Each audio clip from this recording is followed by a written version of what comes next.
तर नमस्कार. आज तुमच्यासोबत शेअर करणार आहे मी, की मॅनिक्युअर, पेडिक्युअर जे आहे तर आपण घरच्या घरी कसं करू शकतो. तर तुम्हाला पेडिक्युअर जे आहे तर ते मी याच्यामध्ये दाखवणार आहे घरगुती साहित्यामध्ये.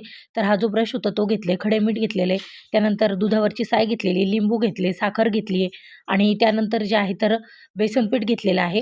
तर बेसन पिठाचा जो आहे तर आपल्याला पॅक बनवायचा आहे. तर सगळ्यात अगोदर जे आहे तर मी ते नेलपेंट रिमूव्ह करून घेतलेली आहे. नेलपेंट रिमूव्ह झाल्यानंतर जे आहे तर माझ्याकडे पाण्याचं मशीन आहे, तर त्यामध्ये मी पाणी त्याच्यामध्ये थोडंसं शॅम्पू टाकून ठेवलं आहे. तुमच्याकडे मशीन नसेल तर तुम्ही गरम पातेल्यामध्ये पाणी करायचं आहे आणि त्यामध्ये शॅम्पू टाकून जे आहे तर पाय 10 ते 15 मिनिटं जे आहे तर पाण्यामध्ये भिजत ठेवायचे आहेत. आणि त्यानंतर पाय आपले जे आहे तर व्यवस्थित भिजले गेले, की त्यानंतर आपल्याकडे जो ब्रश असेल, तर त्या ब्रशने स्वच्छ पाय पूर्ण घासून घ्यायचे आहेत आपल्याला. तर मी इथे दोन्ही जे पाय आहेत तर स्वच्छ एकदम घासून घेणार आहे आणि त्यानंतर मी घेणार आहे इथे लिंबू आणि लिंबू जे आहे तर ते साखरेमध्ये बुडवून घेतलेलं आहे आणि त्यानंतर जे आहे तर लिंबाने व्यवस्थित